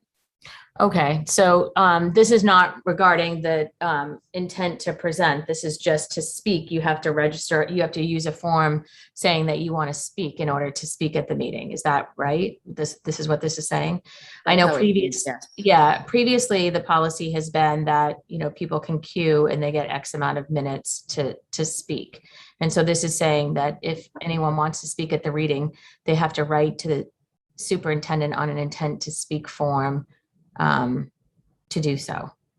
So I guess what member Kretz is saying that we should not have a form that folks have to fill out to speak at the public meeting in advance, but they can queue and only, still have the 3 minutes that has been allotted in the past. So I would second the omission of that requirement of a form for folks to speak at the meeting. Okay, motion by member Kretz, seconded by member McLaughlin. Would anybody like to speak before the roll is called? Member Russo. Yes, I got this this rule from another community. There's several communities around us that actually do this. It's not like you have to bring a birth certificate or anything. Some, I believe, not Zoom, but there's another meeting software that's popular in cities where if you want to register, if you want to, you know, when we have our meetings here, you do register to speak. You put your thumb up, and they have a button in their version of the software. You click it and say, I'd like to speak on this topic, and you just have to give your name, and then you're in the queue. You know, this also allows, I know at least in Somerville, public comment is limited to a certain amount of time. If 2 people want to speak, then they get their 3 minutes or whatever they use there, and it's over. If 200 people want to speak, then the first 10 people get to speak. This is not a public meeting. This is a meeting in public, a critically important distinction. And it is drilled into us at MASC for a reason. The superintendent and all the staff that come to these meetings, it is not like the city council. These are, you know, if the city council meets for a long time and the clerk needs to come in late, then the clerk comes in late. The superintendent, a half a dozen principals, these are not people who can be just at our leisure until midnight and then expected to show up at 6:30 or 7 the next morning all rosy. And we do this to them over and over again. So the only point here, there's 2 points. One, that I really thought that it would be helpful for minutes to simply say, I want to speak. I'm not, do we have the technology to accomplish that at this moment? Perhaps that's not the case. And then the other part of this amendment is to strike based on the number of individuals signed up to speak. I agree with striking that. I actually just need something. Otherwise, the chair may limit comment to 2 minutes. It's like, then we should just change it. The chair can set comment to anything she wants up to 2 minutes. I think I need some, in my mind, I need something else after the chair may limit comment to 2 minutes. And like something to indicate, you know, not that the chair would do this, but like if the chair just wanted to get out early tonight, and was like, I'm going to make public comment 2 minutes so I can get to the bar. I mean, that's not our intent, I think, as a school committee to be limiting public comment. Sorry, Mayor. But, you know, I don't know what we want to say if we're going to limit it to 2 minutes. Why or how? Well, it's just an educated decision where if you're on a Zoom and there's 400 people and you see 100 people with their hand raised, then at the beginning of the meeting, I would probably say, okay, 2 minutes here. Where if there's 10 people on the as participants, you can get your full 3 per resolution. Mayor, sorry. Remember, So, yeah, just could I make a friendly amendment to the, based on the number of individuals signed up to speak, just simply based on the number of individuals appearing to want to speak? Yes, yeah, that's, I motion second that. Thank you. and I think we have a resident who would like to speak. Member Attorney Began. Oh, let me just unmute you. Hi, can you hear me? Yes. Great, thanks. Yeah, on this particular rule number 52, I had some concerns as a member of the public about it. I actually had some concerns even going back to the prior meeting, because I see a chipping away at public access. Reminds me a little bit about the discussion going on in the country about limiting ways to vote. I feel like we're limiting ways to have public access to these meetings. I understand we're not going to read in emails anymore, which I actually thought was a nice feature that had been adopted, because a lot of people don't like to speak in public, even via Zoom. I know members of my own family would probably rather send emails than have to appear and face people face to face to get an idea across. But in particular with this rule, the way it's written, as a member of the public, I'm very much opposed to having to register before a meeting. That's what it says in the rule here. if I'm going to speak. If I hear something that I think is outrageous during a meeting, I want to be able to get in my car and go down to City Hall and say something right there and then. I don't want to have planned ahead or pre-registered to do that. The other issue that I noticed is I think the chair should have discretion as to whether the time that people speak, but also I think it should be by agenda item. It shouldn't be by meeting. In other words, if there's one agenda item, sometimes you have meetings where there's a particular item on the agenda that 100 people want to speak on. So that agenda item should be limited, not the entire meeting, because there might be other agenda items that only 2 or 3 people want to speak on. So I'm just for as much public access as possible. And I definitely do not think members of the public are what are making these meetings long. That's not what's causing these lengthy meetings. Thank you. Thank you. Thank you. That was under 3 minutes. Okay, so we have a motion on the floor. We had a Everybody- motion prior to that, right? Didn't we? Point of information, Mayor, did we have a motion prior to that to strike the sentence? Correct. A motion to strike the sentence by Member Kretz, seconded by Member McLaughlin. And may I just, again, for the motion to strike the sentence, can I comment on that for 1 second? Member McLaughlin.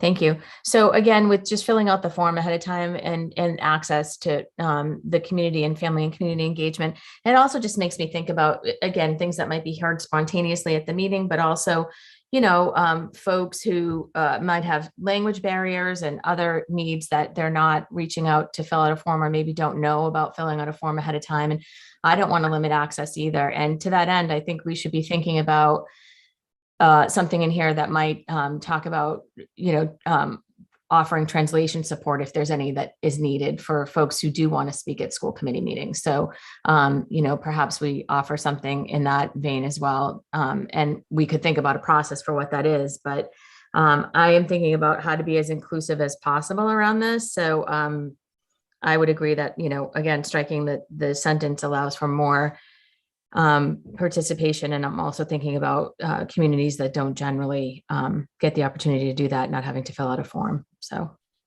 Okay, so on the motion, thank you, Member McLaughlin. On the motion to strike that sentence, does anybody else want to speak before the roll is called? Hearing and seeing none, please call the, Member Hayes. Member Hayes, actually. Thank you.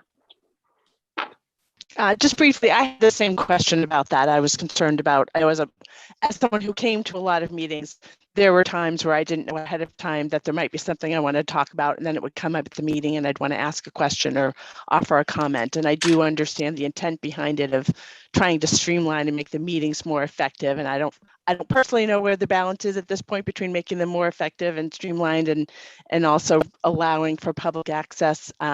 But that did concern me. I think that could be difficult. Also, in terms of for the superintendent, if she was getting a bunch of requests from people, and what would the timeline be on that? I think there's a lot of details that could be difficult to follow through on.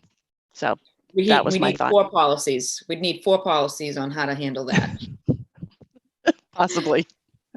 So anybody else with 3 people hands raised, if there's no other questions on that, can we call the roll on that motion? Yes. Member Graham. Yes. Member Hayes. Yes. Member Kretz. Yes. Member McLaughlin. Yes. Member Mastone. Yes. Member Rousseau, yes. Mayor Longo-Kern. Yes, 7 in the affirmative, 0 in the negative. The second sentence is struck in its entirety. Member Rousseau, Member McLaughlin, then Member Kretz. Oh, sorry, Mayor. My hand's down. Okay, Member Kretz? Yes. What group of numbers are we going to talk about next? I want to just look at my notes. We're on page 8. We just went through number 52. So if you have any questions on 53 to 66 to get us through page 9. Because I don't know if anybody else has 6 o'clock meetings, but we're coming up. Yeah, we're coming up on 6 o'clock. I don't have any questions on any of those numbers. Okay, so we're on to page 10, which is number 67, 68, page 11, up to Rule 75. We seem to have two questions. So member Kretz, then member McLaughlin. I can wait. I have a question on 77, so I can hold off for now. Member McLaughlin. Thank you. I have a question on 67 and 74. So 67 is motion to rescind, which most of it is, I think probably all of it is according to Robert's Rules of Order, but I think there's some nuance that I want to make sure that we're understanding is that, so a motion to rescind a previous decision that was adopted by the school committee can happen at any time other than the current meeting, which obviously would be a motion to reconsider. But there's no time limit to rescind the motion. But there is some distinction around whether any portion of the motion has been executed. And if the motion has already been executed or is in the process of execution, it might not be rescinded. So I just want to make sure that my colleagues are understanding this number 67. And correct me if I'm wrong, but I could have sworn the Robert's Rules of Order said you have to rescind by the next day at noon. I don't know why I'm. Yeah, actually, I think, yeah, I don't know. I have to review it, but there was something about, yeah, for the next day. I haven't looked at it. Member Rousseau. Robert's rules also clearly states very early on that all these rules are do what you want with them. You can change them. They can be anything you want. And I don't think for a body such as ours, where we're not coming to work 8 hours a day, although sometimes it feels like that as a school committee member, that such a strict timeline makes any sense. We have a process requiring us to have 2 meetings about a policy change. You know, if we all make a change and, you know, you have to have been somebody who was in the affirmative. So, you know, this is only going to happen when somebody is a supporter of the thing that happened. And then we find out something that says, uh-oh, we just made a mistake. I don't see anything. Member McLaughlin, do you want to comment further? So member Kretz? Okay. Yeah, so hold on. If the original motion has been acted upon and that action cannot be undone, the motion cannot be rescinded. So in other words, that will be left up, it sounds like, to the chair to determine whether action has been taken or not, and whether or not the motion can be rescinded. Is that accurate? Yeah. Member Rousseau. Yeah, I would say the mayor, the superintendent, you know, our request to get something on the agenda, which we would be putting a motion to rescind on the agenda. They, just like if we put a motion on there to discuss an individual child's IEP in an open public meeting, well, we couldn't discuss it ever. The superintendent and certainly the chair would be like, no, you cannot have that on the agenda. As an elected official, you're not, the law still applies. So I would imagine that if one of us sends this in, that the superintendent who receives it would be like, oh, and pause with the anticipation that the thing could be rescinded, unless we put a timeline or something. I don't know that we don't have to get into the how specifically this would work, because it would really depend on what the motion was.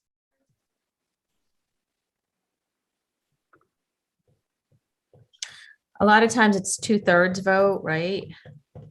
For the rescinding. I believe so, yes. This doesn't have that in there either.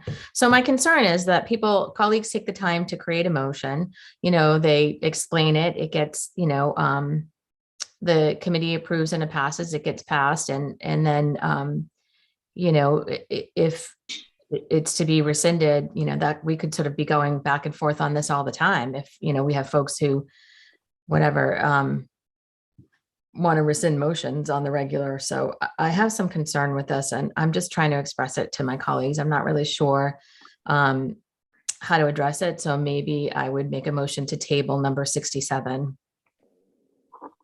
Member Graham, then member Rousseau.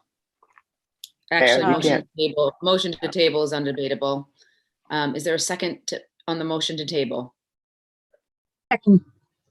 Motion to second by member Kretz. Roll call. Member Graham, No. member Hayes,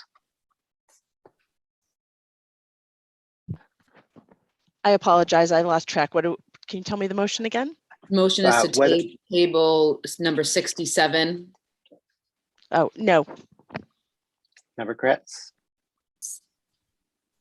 member McLaughlin, Yes. member Mustone, member Mustone, sorry, Yes, sorry. member Rousseau, no. Member Mayor Longo-Kern. I think there should be a time limit, so of some sort. So yes, 4 in the affirmative, 3 in the negative to table number 67. Mayor, Member McLaughlin, you have your hand up, then member Rousseau?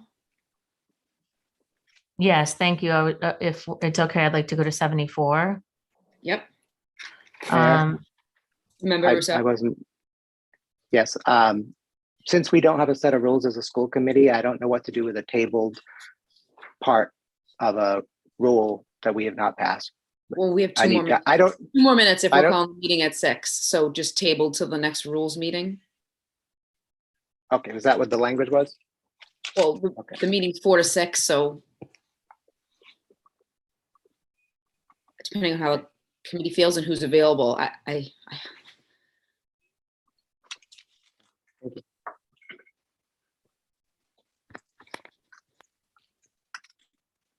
so it's 5:58. Member McLaughlin, rule number 74, which is to suspend the Robert's Rules of Orders, parliamentary rules by a 2/3 vote.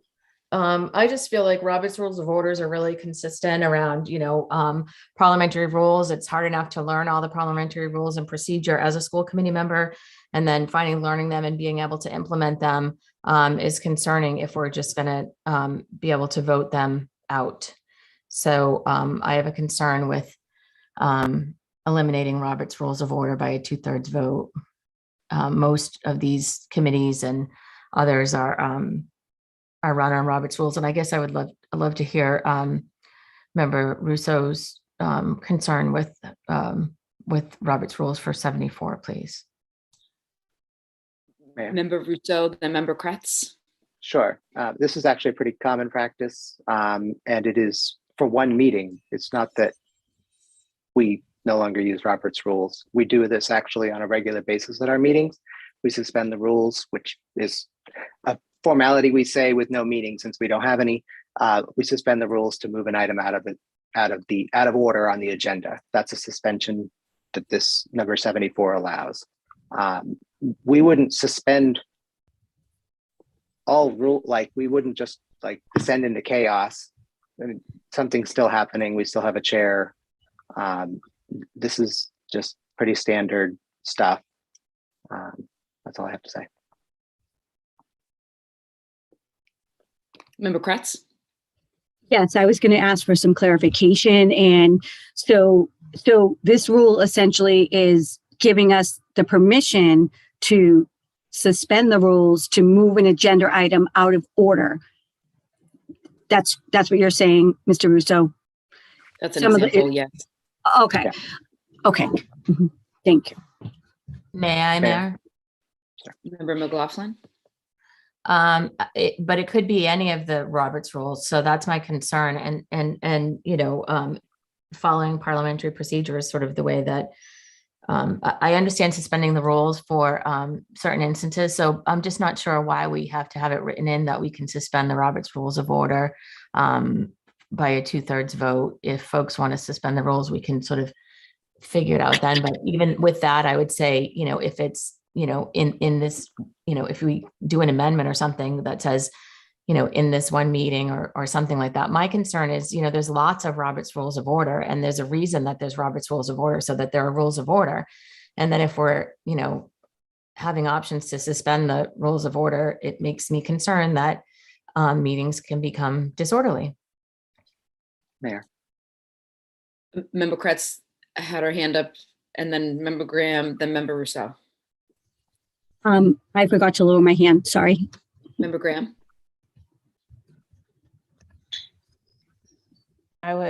It is 6:02, so I would like to make a motion to adjourn. Motion to adjourn, seconded by Second. Member McLaughlin. Roll call.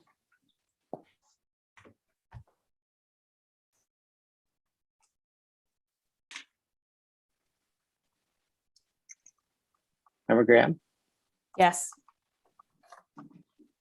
member Hayes, Yes. member Kretz, Yes. member McLaughlin, Yes. member Musto, Yes. member Rousseau, no. Mayor Longo-Kern. Yes, 6 in the affirmative, 1 in the negative. The meeting is adjourned. Mayor, can I just make a comment just quickly? I just wanted to thank Member Rousseau for all the work in putting this document together. Obviously, did a lot of work, was very involved. So I want to say thank you for that. And I'm looking forward to reconvening on it. Yep.